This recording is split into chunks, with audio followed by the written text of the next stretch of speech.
बाबा। हाँ बिटिया, क्या हुआ? भूख लगी है। अभी अभी बनाता हूँ बेटा। अरे कुछ भी नहीं बचा। हे भगवान, आज भी कुछ नहीं। दिन भर मेहनत की, पैरों में छाले पड़ गए, फिर भी मेरी बेटी भूखी सोएगी। बाबा, अगर खाना नहीं है तो मैं पानी पी लूं? नहीं नहीं बेटा, ऐसा मत बोल। तू भूखी नहीं रहेगी, बाबा है ना। पर बाबा, आज आपने भी कुछ नहीं खाया। बेटा, अगर मेरी भूख से तेरी भूख मिट जाती तो मैं हंस हंस के मर जाता। मैं तेरा बाप हूँ, मुझे तेरे लिए सब कुछ करना चाहिए था। बाबा, आप रो मत, मैं सो जाऊंगी। सो जा मेरी बच्ची, कल सब ठीक हो जाएगा। भगवान, अगर कुछ देना है तो मुझे दर्द दे, मेरी बेटी को मत देना।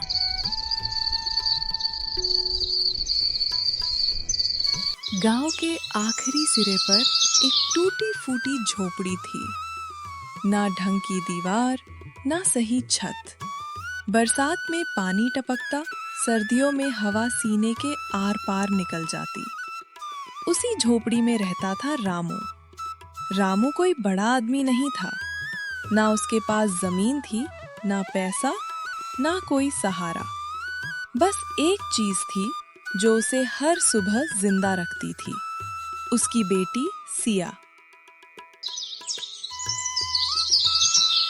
सूरज निकला भी नहीं था कि रामू की आंख खुल गई। नींद से ज्यादा जिम्मेदारी भारी थी। उसने करवट बदली और सिया को देखा। मिट्टी की जमीन पर चटाई बिछी थी, उसी पर सिया सिमटी हुई सो रही थी। उसका चेहरा देखकर रामू मुस्कुराया, फिर खुद से बुदबुदाया, अरे मेरी गुड़िया, तेरी किस्मत भी मेरी जैसी ही लिख दी ऊपर वाले ने। वो उठकर बैठ गया। कमर में दर्द था, पैर सुन्न थे, पर दिल से आवाज आ रही थी, उठ जा रामू, देर हो रही है। उसने चूल्हे की तरफ देखा। राख पड़ी थी, लकड़ी नहीं। बर्तन उल्टे पड़े थे, जैसे खुद शर्मिंदा हों। रामू ने बुदबुदाया, आज फिर कुछ नहीं बनेगा। तभी पीछे से हल्की सी आवाज आई। बाबा, मैं उठ गई। रामू पलट कर देखता है। अरे अभी क्यों उठ गई बेटा? भूख लगी थी बाबा। वो जल्दी से मुंह दूसरी तरफ कर लेता है। आंखें भर आती हैं। अभी बनाता हूँ बेटा। रामू बाहर निकल जाता है, आसमान की तरफ देखता है। हे भगवान, मेरे हिस्से की रोटी ले ले, पर मेरी बेटी को भूखा मत रखना। वो नीचे बैठ जाता है, मिट्टी को हाथ में भर लेता है। इतनी मेहनत के बाद भी अगर पेट न भरे तो आदमी क्या करे? पीछे से सिया की आवाज आती है। बाबा, मैं पानी पी लूं क्या? रामू की आंखें छलक जाती हैं। हाँ बेटा, पी ले, आज बस यही है। वो उठता है, सिया को गोद में उठाता है। मेरी गुड़िया, आज कुछ नहीं है, पर एक दिन सब होगा। रामू आसमान की तरफ देखता है। भगवान, अगर सुन रहे हो तो मेरी बेटी की तकदीर लिख दो, मेरी नहीं। हवा चलती है, झोपड़ी हिलती है, और एक बाप अपनी पूरी दुनिया को सीने से लगाए बैठा रहता है। रात ढल चुकी थी। गांव की गलियों में सन्नाटा पसरा था। कुत्तों के भौंकने की आवाज दूर से आ रही थी, और झोपड़ी के अंदर रामू चुपचाप बैठा था। सिया उसकी गोद में सिर रखकर सो गई थी। उसकी सांसें हल्की हल्की चल रही थी। कभी कभी वो नींद में होठ हिलाती, जैसे कुछ मांग रही हो। रामू की छाती जैसे किसी ने जकड़ ली हो। वो उसके बाल सहलाते हुए बुदबुदाया। कितनी मासूम है बेटा तू। तुझे क्या पता तेरे बाप की हालत। उसने धीरे से सिया को जमीन पर लिटाया, पुरानी चादर ओढ़ाई और बाहर आकर चौखट पर बैठ गया। आसमान में बादल छाए थे, तारे भी जैसे छिप गए थे। रामू ने गहरी सांस ली। दिल में एक ही सवाल घूम रहा था। कल क्या खाएगी मेरी बच्ची? वो खुद से लड़ रहा था। कभी गुस्सा आता, कभी खुद पर शर्म। उसने बुदबुदाते हुए कहा, कितना बेबस आदमी हूं मैं। अपनी ही औलाद का पेट नहीं भर पा रहा। आंखों से आंसू टपक पड़े। वो जल्दी से पोंछ लेता, जैसे कोई देख ना ले। सुबह मुर्गे की बांग के साथ आंख खुली। हवा में हल्की ठंडक थी। रामू उठा, चेहरा धोया और बाहर निकलकर आसमान की तरफ देखा। आज कुछ अच्छा होगा, उसने खुद से कहा। उसने पुराना थैला उठाया जिसमें चंद सिक्के खनखनाते थे।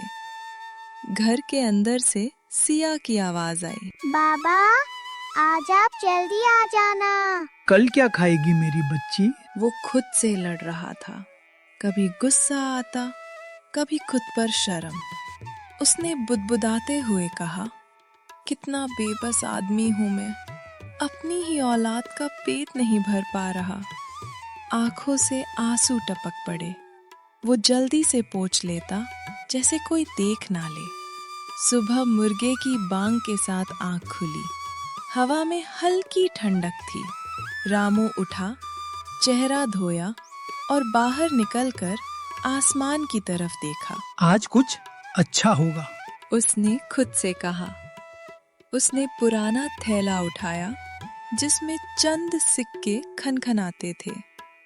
घर के अंदर से सिया की आवाज आई। बाबा, आज आप जल्दी आ जाना। रामू मुस्कुरा दिया। जरूर बेटा, आज तुझे कुछ अच्छा खिलाऊंगा। रामू ठेला लेकर गांव की गली गली घूमने लगा। कभी किसी ने देखा, कभी किसी ने अनदेखा किया। एक औरत बोली, अरे रामू, आज तो बहुत जल्दी आ गया। हाँ बहन, आज किस्मत आजमानी है। धूप तेज हो गई। पसीना आंखों में जा रहा था। रामू ने पूछा, फिर थैले में देखा, कुछ सिक्के इकट्ठे हो चुके थे। उसका दिल धक धक करने लगा। आज शायद रोटी बन जाए। उसने खुद से कहा। सूरज ढलने लगा। रामू ने ठेला समेटा। घर लौटते वक्त उसके कदम तेज थे।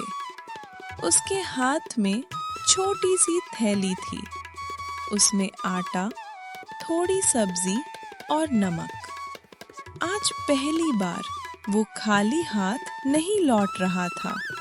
गियर पहुंचते ही सिया दौड़ कर आई। बाबा, आज क्या लाए? रामू मुस्कुराया। बेटा, आज तेरे लिए सब कुछ लेके आया हूँ। आज रोटी बनाऊंगा और दोनों भरपेट खाना खाएंगे। सिया की आंखें चमक उठी। वो ताली बजाने लगी। रात को चूल्हा जला। रोटी सिकने की खुशबू फैली। सिया ने पहला कौर मुंह में डाला। उसकी आंखें चमक उठी। पापा, रोटी तो बहुत अच्छी बनी है। रामू ने कुछ नहीं कहा, बस उसे देखते रहा। आंखें भर आईं। उसने आसमान की ओर देखा। धन्यवाद भगवान, आज मेरी बेटी भूखी नहीं सोई। उस रात सिया पेट भर के सोई थी। ये छोटी सी बात थी, पर रामू के लिए किसी त्योहार से कम नहीं। वो देर तक सिया को देखता रहा। कभी उसका माथा छूता, कभी उसके बालों में उंगलियां फेरता। आज तेरा पेट भर गया बिटिया। अब भगवान चाहे मुझे भूखा रख ले। पर गरीब आदमी की खुशी ज्यादा देर टिकती नहीं। आधी रात के बाद रामू की आंख खुल गई। दिल जोर जोर से धड़क रहा था।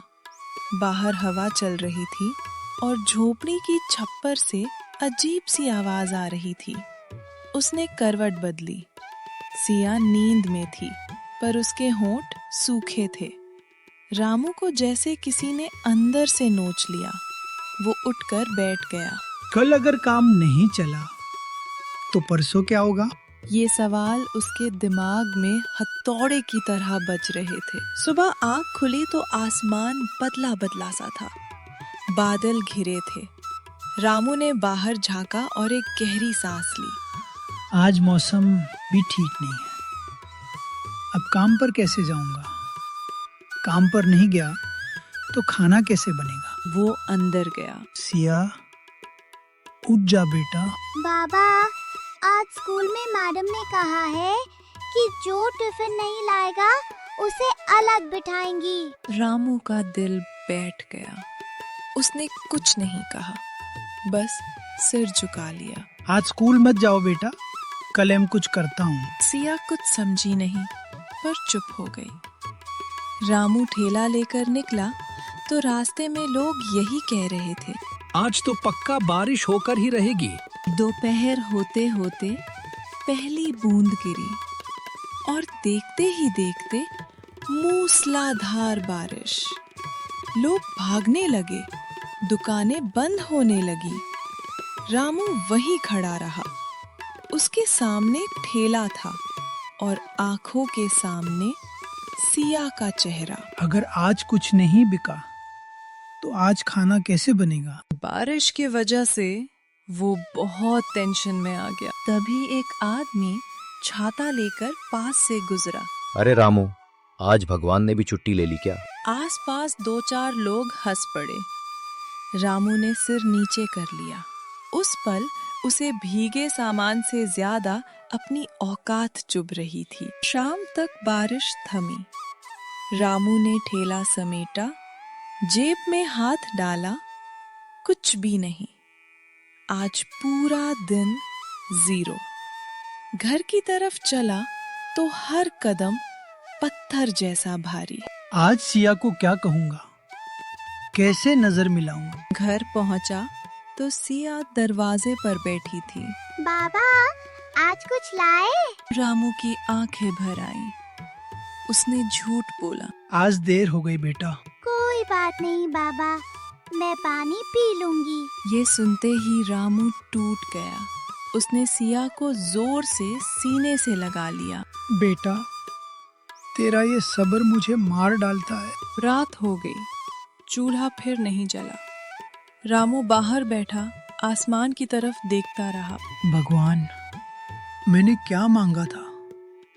बस इतना कि मेरी बेटी भूखी ना सोए। उसकी आवाज आंसुओं में डूब गई। तभी पीछे से सिया की आवाज आई। बाबा, जब मैं बड़ी हो जाऊंगी ना तो मैं आपको कभी रोने नहीं दूंगी। रामू की आंखें फट गईं। वो पलटा, सिया को देखा। उसने माथे पे हाथ रखा और फूट फूट के रो पड़ा। बस तू ठीक रहे बेटा, तेरा बाप सब सह लेगा। उस रात रामू को नहीं पता था कि अगली सुबह कोई ऐसा कदम उठाने वाला है जो उसकी जिंदगी की सबसे बड़ी लड़ाई बन जाएगा। रात बहुत भारी थी। आसमान में बादल ऐसे जमे थे जैसे कहीं जाना ही नहीं चाहते हों। झोपड़ी के बाहर रामू मिट्टी पर बैठा था। हाथ में मिट्टी उठाकर बार बार देख रहा था, जैसे उसी में अपने सवालों के जवाब ढूंढ रहा हो। काफी देर तक वो कुछ नहीं बोला, बस सांसें चलती रहीं। फिर खुद से ही बोल पड़ा, पता नहीं भगवान, गरीब आदमी से तू इतना नाराज क्यों रहता है? दिन भर मेहनत करता हूँ, पसीना बहाता हूँ, हाथ छिल जाते हैं, फिर भी शाम को खाली हाथ लौटता हूँ। मैं अपने लिए कुछ नहीं मांगता, ना बड़ा घर, ना पैसा, ना इज्जत। बस इतना चाहता हूँ कि मेरी बच्ची को भूखे पेट सोना ना पड़े। क्या इतना मांगना भी गुनाह है? उसकी आवाज धीरे धीरे भर आ गई। आंखों से आंसू बह निकले। तभी झोपड़ी के अंदर से सिया की आवाज आई। बाबा, आप रोज ऐसे चुप क्यों बैठ जाते हो? मुझे पता है आप बहुत थक जाते हो। सब लोग बोलते हैं कि आप बहुत मेहनत करते हो। बाबा, अगर आज खाना नहीं है ना तो कोई बात नहीं, मैं बड़ी हो जाऊंगी। जब मैं बड़ी हो जाऊंगी ना तो मैं खूब काम करूंगी। आपको फिर कभी ठेला नहीं लगाना पड़ेगा। आप बस घर पर बैठकर आराम किया करना। ये कहते कहते सिया की आवाज भी भर्रा गई। अरे पगली, तू क्या बोले जा रही है? बाप जिंदा रहते बेटी को काम करना पड़े, ये बात मुझे मार डालेगी। तू बस पढ़, तू बस हंस। तेरा बाप चाहे पूरी जिंदगी घिस जाए, अगर तेरी हंसी बनी रही ना बिटिया तो समझ ले तेरे बाबा की जिंदगी सफल हो गई। उसने गहरी सांस ली और आगे बढ़ गया। गांव के बाहर एक जीप खड़ी थी। एक आदमी हिसाब किताब देख रहा था। मालिक, अगर कोई काम हो तो बता देना, मैं मेहनत से पीछे नहीं हटूंगा। जैसा बोलोगे वैसा करूंगा। बस रोज का पेट भर जाए, इतना मिल जाए तो बहुत है। काम आसान नहीं है, दिन भर खटना पड़ेगा, धूप मिट्टी सब झेलनी पड़ेगी। पर अगर ठीक से काम किया तो रोज की मजदूरी मिलेगी। कर पाएगा? मालिक, जिंदगी भर खटा हूं, थकने से डर नहीं लगता। बस एक मौका चाहिए। सेठ ने सिर हिलाया। शाम को रामू लौटा तो उसके हाथ में पैसे थे। घर पहुंचा तो सिया दौड़ कर आई। बाबा, आज आप अलग लग रहे हो। आपके चेहरे पे आज डर नहीं है। क्या आज सच में खाना बनेगा? हाँ बिटिया, आज चूल्हा जलेगा, आज पेट भी भरेगा और दिल भी। भगवान, आज पहली बार ऐसा लगा कि शायद तूने मेरी भी सुन ली।